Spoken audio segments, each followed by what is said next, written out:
How to remove virus on your Android phone. First, open Chrome browser. At the top right corner, tap 3 dots. At the bottom, tap Settings or gear icon. Scroll up. Tap Site Settings. Scroll up.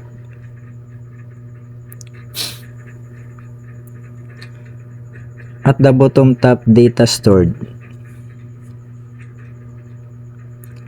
Now here we see all sites that some have a virus.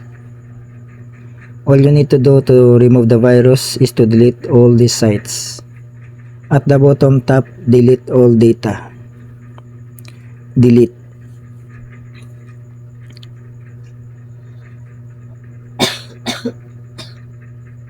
Now all the sites that some have a virus are deleted.